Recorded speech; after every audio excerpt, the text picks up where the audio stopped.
ETF index mutual funds నేర్చుకుని stock మార్కెట్లో రాణించాలనుకుంటున్నారా? వెంటనే ఈ నెంబర్కి కాల్ చేయండి.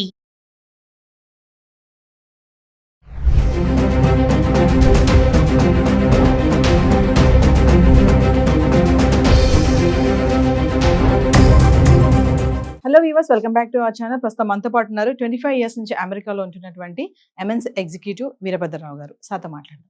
నమస్తే సార్. నమస్తే అమ్మ. సార్, రీసెంట్గా ఒక ఆర్టికల్ అయితే చదివాను నేను.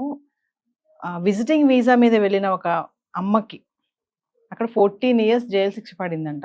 అంటే విజిటింగ్ వీసా మీద వెళ్ళడం ఏంటి, అక్కడ శిక్ష వేయడం ఏంటి, అసలు విజిటింగ్ వీసా మీద వెళ్ళిన వాళ్ళు ఎలాంటి డాక్యుమెంట్స్తో వెళ్ళాలి, అక్కడ అసలు ప్రాసెస్ ఎలా ఉంటుంది, ఆమెకి ఎందుకు 14 ఇయర్స్ జైలు శిక్ష పడింది అంటే ఇది ఒక పెద్ద షాక్లా ఉంది. ఒకసారి దాని గురించి. కరెక్టే, అది నేను కూడా చదివాను news. So first thing first, let's talk about visiting visa. So మీరు అమెరికాలో ఉంటున్న ఒక వ్యక్తి మిమ్మల్ని రమ్మనమని చెప్పి ఒక ఇన్విటేషన్ పంపిస్తూ దాంతోపాటు ఒక ఎఫిడవిట్ సబ్మిట్ చేస్తాం. ఓకే.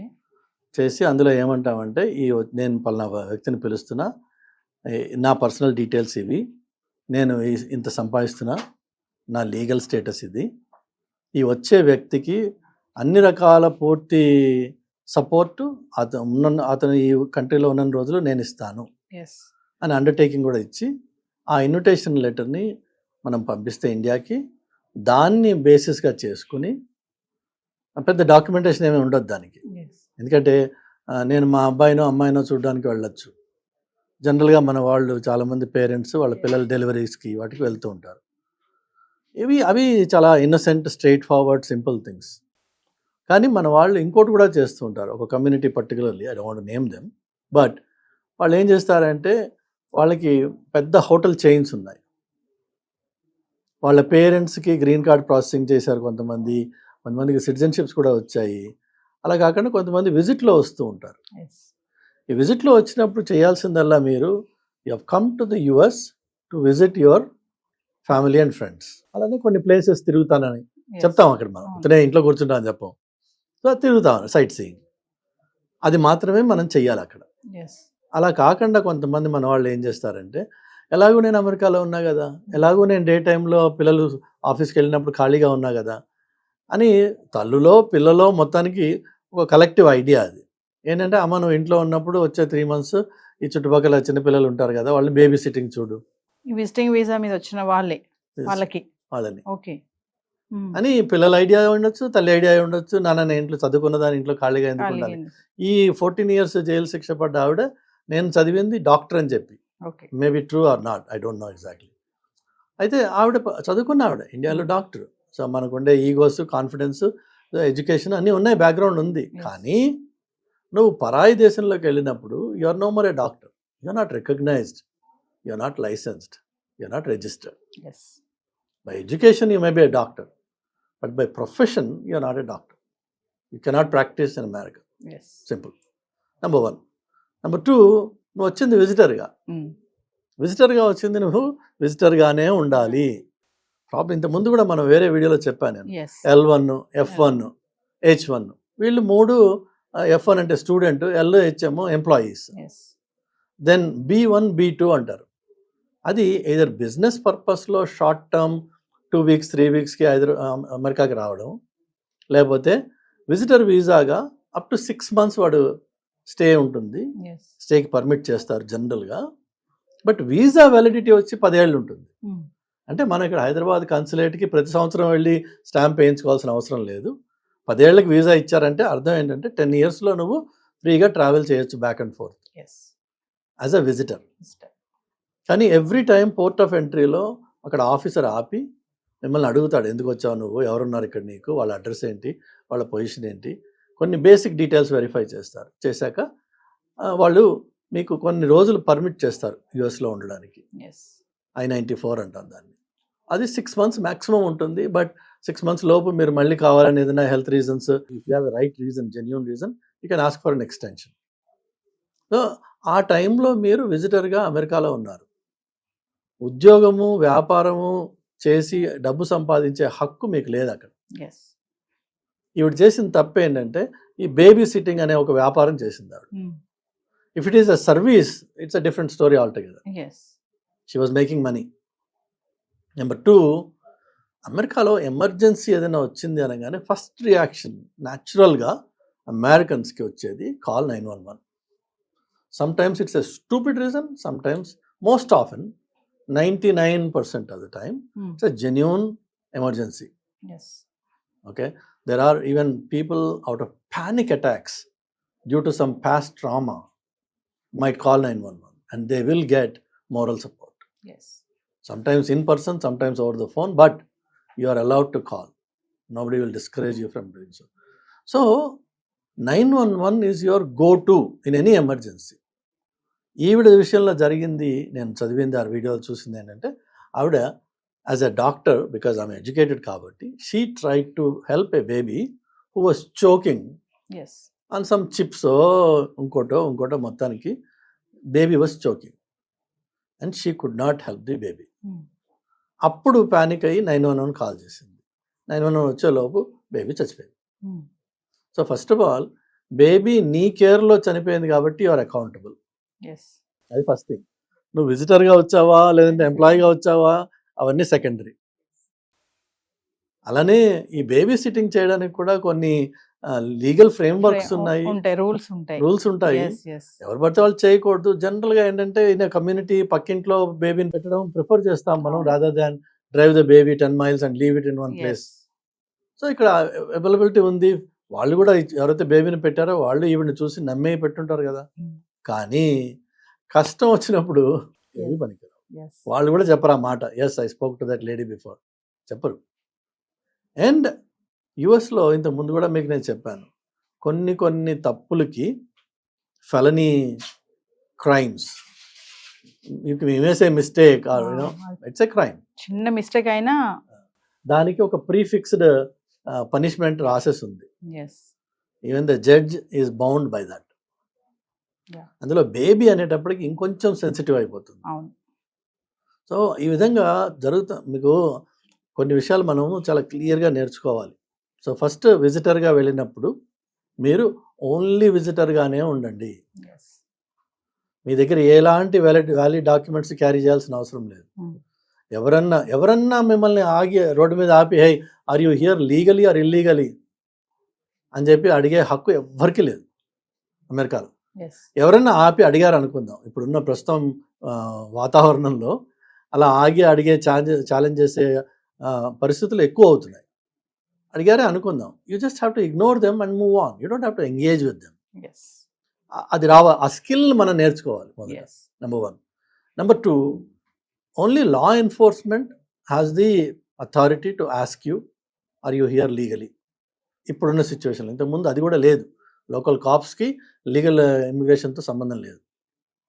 వాళ్ళు అడిగితే మీరు సింపుల్గా మీకు ధారాళమైన ఇంగ్లీష్ వచ్చినట్టయితే చక్కగా చెప్పండి. రాని పక్షంలో I am a visitor, my daughter lives in సోన్సో place, ఇంతే. ఐ యామ్ ఎ విజిటర్ చెప్పచ్చు, ఎవరైనా చెప్పగలరు. My daughter or my son address, అక్కడ అడ్రస్లు కూడా చక్కగా సింపుల్గా ఉంటాయి. House number, court, some street, some lane is enough for them to figure out. మీరు నెక్స్ట్, ఎందుకంటే మీరు ఒక టౌన్లో ఒకటి ఆపి అడుగుతున్నాడు కదా, ఆ టౌన్కి రిలేటెడ్ మనిషే నువ్వు. Now tell me the door number, house number and which court or which lane or which street. They know the rest of it. They can come and find out. మనకేంటంటే ఇండియాలో ఒక రకమైన పోలీస్ అంటే భయం ఉంది. First రక్షక భటులు body language అంతా మారిపోతుంది ఆ టైంలో. ఆ భయంతో అమెరికాలో కూడా పోలీసుని చూసి భయపడతారు. ఫస్ట్ రియాక్షన్ భయపడాల్సిన అవసరం ఏది లేదు. You can engage with them at a very professional level. వాడొచ్చి మీద పడిపోయి, అసలు యాక్చువల్గా అక్కడ ఎవరు టచ్ చేయకూడదు మిమ్మల్ని. అమెరికన్ సొసైటీలో American cop is not suppose to hold you by hand unless he has a probable reason, cause. And ఆ ప్రాబబుల్ కాజ్ ముందు చెప్పి తర్వాత మిమ్మల్ని చేత్తో పట్టుకోవాలి, చెప్పకుండా పట్టుకోకూడదు. ఓకే, అలాంటి కంట్రీలో మిమ్మల్ని ఒక కాప్ ఆపినప్పుడు వాడు ప్లెయిన్గా అడుగుతాడు, చెప్పండి, బీ ప్రిపేర్డ్ ఫర్ దాట్. ఎందుకు అంటే జనరల్గా మన వాళ్ళు అక్కడికి వెళ్ళినప్పుడు పెద్దవాళ్ళు ఏం చేస్తారు, ఈ కమ్యూనిటీస్లో ఈవినింగ్ వాక్ అని, ఆఫ్టర్నూన్ వాక్ అని వెళ్తూ ఉంటారు బయటికి. ఎందుకంటే వాళ్ళకి బోర్ కొడుతుంది, అక్కడ ఇంకో మనిషి కనిపించడు, మాట్లాడడానికి ఏముండదు, టీవీ వీళ్ళు తప్ప. పిల్లలు వర్క్ వెళ్ళిపోయాక వీళ్ళకి బోర్ కొడుతుంది. సో ఈ చిన్న చిన్న మాటలకి రాసన్నా పెట్టుకోండి, ప్రిపేర్ అయినా అయి ఉండండి ఒకటి. రెండోది ఆ తిరిగే చోట మీకు ఇవి కూడా కొన్ని వీడియోస్లో చూసుండొచ్చు మీరు. ఈ కమ్యూనిటీస్లో తిరిగేటప్పుడు మనకి ఇండియాలో కొన్ని అలవాట్లు ఉన్నాయి, అక్కడ పనికిరావు. ఇక్కడ ఏంటంటే మనము కొంతమందిని పరిశీలించి చూస్తూ ఉంటాం, కొన్ని సినారియోస్ని కానీ, కొంతమందిని కానీ, కొన్ని వస్తువులను కానీ. మీరు ఒక కమ్యూనిటీలో వాక్ చేస్తూ ఒక ఇంటిని అబ్జర్వ్ చేస్తున్నారు అనుకోండి, they may get suspicious about you. Observe చేసినా కూడా ఎస్, డౌట్ఫుల్ గా మనం వేరే హౌస్ ని చూసినా కూడా హౌస్ని కానీ మనిషిని కానీ పదే పదే అటు నడుస్తున్నప్పుడు అటు చూస్తున్నారు అనుకోండి, అది కూడా అక్కడ ఎక్కడ సీసీ కెమెరాస్ ఉన్నాయో మీకు తెలియదు. ఎస్ వాళ్ళు మిమ్మల్ని రికార్డ్ చేయొచ్చు 10 times. This guy is walking by my street every day and is observing my house. I suspect this guy. ఆ సస్పిషన్ బేస్తో వాడు కాప్ని కాల్ చేయొచ్చు. ఓకే కాల్ చేసినప్పుడు వాడు వచ్చి అడుగుతాడు. కానీ అక్కడ తప్పల్లో జరిగింది ఏంటంటే మనకున్న అలవాటుతోటి అన్నెసెసరీగా మనం ఆ అటెన్షన్ని డ్రా చేసాము. చెప్పేస్తే వాడు వదిలేస్తాడు, వాడేం అక్కడ ఇబ్బంది ఏమి ఉండదు. Yes because you haven't done anything wrong, you just చూసాం మనం. ఆ చూడడం కూడా తప్పే. ఇప్పుడు యూఎస్లో కార్ డ్రైవ్ చేస్తున్నప్పుడు you never turn to left or right and see who's in the other car. Never. ఎప్పుడన్నా యాదృచ్ఛికంగా అనుకోకుండా ఒక స్టాప్ సైన్లో ఒక చూపు కలవచ్చు, బట్ యాజ్ అన్ ఇంటెన్షనలీ నువ్వు ఎవరిని చూడకూడదు. Everybody will mind their own business. Yes అది అమెరికా అంటే అసలు basic definition mind your own business is America. Yes so అది ఒక ఎటికేట్ నేర్చుకోవాలి మనం. It's an etiquette. నెక్స్ట్ వచ్చేసి ఈ ఇంటర్వ్యూకి వెళ్ళినప్పుడు అక్కడ ఏదైతే అడుగుతారో ఆ కాగితాలు ఏదైతే మనకి ఇస్తారో keep a copy of that with you. నోట్తో చెప్పే కేపబిలిటీ ఉంటేనేమో చెప్పుకోండి, ఒరిజినల్ మాత్రం మీరు క్యారీ చేయాల్సిన అవసరం లేదు. పాస్పోర్ట్స్ పట్టుకుని 24/7 తిరగాల్సిన అవసరం లేదు. మీకు out of abundance of caution కావాలి ఒక కాపీ పెట్టుకోండి దగ్గర. ఎస్ అది దాన్ని వాడండి. ఎవరిని అడిగినప్పుడు hey here is my visa, I'm here illegally. లీగల్గా హ్యాపీగా ఉండొచ్చు, గర్వంగా ఉండొచ్చు. సో మామూలుగా విజిటింగ్ వీసా క్యాన్సిల్ అవుతుంది అంటారు కదా సార్, అంటే ఏ కారణంతో క్యాన్సిల్ అవుతుంది విజిటింగ్ వీసా ఎప్పుడు క్యాన్సిల్ కాదమ్మా. So again remember 2 things. One is visa which is given here in the consulate, permission to travel to the country. That visa simply tells the airline carrier వాడికి permission. అది ఆ కాగితం మీ దగ్గర లేకుండా మీరు ఏ ఫ్లైట్లోనూ ఎక్కలేరు. Okay మీరు చెక్ఇన్కి వెళ్ళినప్పుడు కౌంటర్ దగ్గర వాడు అడుగుతాడు, do you have a green card or your citizen or where is your visa. Okay మీరు అది ఏదో ఒకటి చూపిస్తేనే మీకు ఆ ఫ్లైట్లో బోర్డింగ్ ఇచ్చేది. కాదు నేను అక్కడికి వెళ్ళాక చూసుకుంటానులే, నేను అసైలం సీక్ చేస్తున్నా, ఇదంతానే. ఓకే అది ఒకటి. అక్కడికి వెళ్ళిన తర్వాత పోర్ట్ ఆఫ్ ఎంట్రీలో ఆ ఆఫీసర్ మళ్ళీ again he tries to ensure that you are here for the right reasons. వాళ్ళ ఉద్దేశం కూడా ఏదో మిమ్మల్ని ఇన్వెస్టిగేట్ చేసి ఇంట్రాగేట్ చేసి కష్టపెట్టాలని ఎవరికి లేదు. అయితే ఇంతకుముందు మనం మాట్లాడుకున్నట్టుగా ఇండియన్ స్టూడెంట్స్ అమెరికాకు వచ్చి స్టూడెంట్గా కాకుండా వర్క్ చేయడం అనేది ఎన్నో ఏళ్ళుగా నడుస్తున్న ప్రాక్టీస్ అది. కానీ ఈ దొంగ ఎప్పుడు పట్టుబడలేదు. అట్లానే B1 B2 అరే విజిటర్ వీసాగా వచ్చినప్పుడు యు ఆర్ సేయింగ్ క్లియర్లీ నేను I'm here for a visit for a period of 15 days, 30 days or 6 months. 6 months తర్వాత నేను వెళ్ళిపోతాను అన్న నమ్మకాన్ని నువ్వు నాకు కల్పించాలి. ఆఫీసర్కి you have to give him some documentary evidence that I'm planning to leave after 6 months. One of those proofs of my intention is a return ticket. ఇంతకు ముందు గత 3-4 ఏళ్లలో దానికి కొంచెం రిలాక్సేషన్ ఇచ్చారు. ఇచ్చేటప్పటికి మన వాళ్ళు 1-way టికెట్ తీసుకుని రావడం మొదలుపెట్టారు. సో 1-way టికెట్ మాత్రమే ఉన్న చోట ఆఫీసర్ మనం ఎవరినో ఏదో అనుకోక్కర్లేదమ్మా, దానికి మన అనుమానాలు ఆపాదించడం చేయకూడదు. If you are the officer and మీకు ఇండియాలో వేరే కంట్రీ నుంచి ఒకడు వచ్చేస్తున్నాడు 1-way టికెట్ తీసుకుని, వాడికి మళ్ళీ రిటర్న్ వాళ్ళ కంట్రీకి వెళ్ళే టికెట్ లేదు వాడి దగ్గర, ఇమ్మీడియట్గా మీరు ఏమంటారు, ఎరా నాయన ఇక్కడే సెటిల్ అవుదలుచుకున్నావా నువ్వు? If you're planning to return in 3 months, where is your return ticket? So అది మినిమం రిక్వైర్మెంట్. అవి లేనప్పుడు ఇంతకు ముందు కొంత సడలింపు ఉండింది, వాళ్ళు అబ్జర్వ్ చేయలేదు, వాళ్ళు ఇన్సిస్ట్ చేయలేదు, కానీ పద్ధతిలో అది ఒకటి పార్ట్ ఆఫ్ ద ప్రాసెస్. ఇప్పుడు వీళ్ళు ఏం చేస్తున్నారంటే అలా లేని వాళ్ళని ఇండియాకి రిటర్న్ చేస్తున్నారు. తప్ప మీకు వీసా క్యాన్సిల్ అన్నది లేదు. వీసా క్యాన్సిల్ ఎప్పుడు జరుగుతుందంటే మీరు పోర్ట్ ఆఫ్ ఎంట్రీలో ఆఫీసర్తో మాట్లాడుతూ బ్లేటెంట్గా లై చేస్తున్నారు. ఎస్. కొడుకు బదులు కూతురో, కూతురు బదులు కొడుకో, లేక వాళ్ళ అడ్రస్ అడిగితే మీకు తెలియదు. నువ్వు నీ కొడుకు దగ్గరికి ఎలా వెళ్తావు? నీ అడ్రస్సే తెలియదు. అంటే అవి సరిగా చెప్పకపోయినా అక్కడ మిస్టేక్. అంతే కదమ్మా. కొంచెం తడబడినా సరిగా చెప్పలేకపోయినా. ఎవరన్నా మన చుట్టూ హైదరాబాద్ కాకుండా మన పేరెంట్స్ ఈ ఆదిలాబాద్ లో ఉన్నారు అనుకుందాం. ఆదిలాబాద్ లో ఉన్న తల్లిదండ్రులు హైదరాబాద్కి వచ్చారు. కొడుకు కూతురు ఎవరో వాళ్ళ అడ్రస్, ఫోన్ నెంబరో, వాళ్ళ డీటెయిల్స్ తీసుకునే వస్తారా? ఏం లేకుండా వచ్చేస్తారా? వాళ్ళు తీసుకుని వస్తారు కదా. So same thing applies when you're going to America. And that ఒక కొత్త దేశం, నీకు భాష రాదు, వచ్చిందే అనుకుందాం, నీకు ఏం తెలుసు అక్కడ ఏం కనిపెడతావు నువ్వు? You need help upon arrival, or you need to know where you want to go upon arrival. అందుకనే వాళ్ళు అడుగుతారు. ఇప్పుడు బిజినెస్ వీసా వెళ్ళిన వాళ్ళు ఏమో హోటల్ అడ్రస్ ఇస్తారు. I'm going to stay in so and so hotel, here is my reservation అంటాడు. అలా కాకుండా ఇలా స్పాన్సర్షిప్ చేసినప్పుడు నా స్పాన్సరర్ ఎవరు? నా కొడుకా, కూతురా, మనోడా, ఇంకోటా, బ్రదరా, సిస్టరా, అగో స్పాన్సరర్ సో అండ్ సో, వాళ్ళు ఈ అడ్రస్లో ఉంటారు. వాళ్ళు ఎన్నేళ్ళ నుంచి ఉంటున్నారు? సింపుల్ క్వశ్చన్స్ అడుగుతాడు. దానికి మనం నీళ్ళు నవ్వులాం అనుకోండి, ఆటోమేటిక్గా వాడికి అనుమానం వస్తుంది, నిజంగా చెప్పిన మనిషి వీడేనా కాదా ఏంటి అని. ఆ కేసులో మాత్రం మీకు ఎక్స్ట్రీమ్, అది జనరల్గా జరగదు, కానీ ఎక్స్ట్రీమ్ కేసెస్లో అక్కడ వీసా ఎంట్రీ, పోర్ట్ ఆఫ్ ఎంట్రీలో మీకు డిక్లైన్ చేసే ఛాన్స్ ఉంది. చేసి నెక్స్ట్ అవైలబుల్ రిటర్న్ ఫ్లైట్లో మళ్ళీ కూర్చోబెట్టి పంపించేస్తారు. లేకపోతే ఇంకొకటి ఏంటంటే 6 నెలలు మీకు మొదట వీసా ఇచ్చారు ఒకసారి, మీరు 6 నెలలు ఉన్నారు అక్కడ, అమెరికాకి మీరు విజిటర్గా వచ్చారు, you're a native of a different country. అమెరికాకి చుట్టం చూపుగా వచ్చి పోతా అన్నారు, వచ్చి వెళ్ళారు, మళ్ళీ 4 రోజుల్లో తిరిగి వచ్చారు అనుకుందాం. అప్పుడు వాడు ఏమంటాడు? నువ్వు చుట్టం చూపుకి రావట్లేదు నాన్న, 1 నెల నువ్వు అక్కడ చుట్టం చూపుకి వెళ్ళి ఇక్కడ మెయిన్ బేస్ చేస్తున్నావు, కాబట్టి యువర్ వీసా ఇస్ రిజెక్టెడ్. అన్ని విషయాలు కూడా మీరు చూస్తే these are all common sense based stuff. ఇందులో పెద్ద ఇంజనీరింగ్, సైన్స్, పాలిటిక్స్, ట్రంప్ ఇవేమీ లేవు ఇందులో. పాప అన్నెసరిగా ట్రంప్ని బ్లేమ్ చేస్తున్నారు, కానీ ట్రంప్ ఏమీ కొత్తగా చేసింది ఏం లేదు ఇంకా. So visitors, go as a visitor, enjoy your time, but క్లియర్గా రియలైజ్ దట్ అమెరికాకి వెళ్తే అక్కడున్నవాడే ఒంటరితనంతో ఏడుస్తున్నాడు. ఇప్పుడు మనకేమో వాగే నోరు, కదిలే కాలు. నువ్వు అక్కడికి వెళ్తావు, వెళ్ళిన తర్వాత నువ్వు కదలలేవు, మాట్లాడడానికి మనిషి దొరకడు.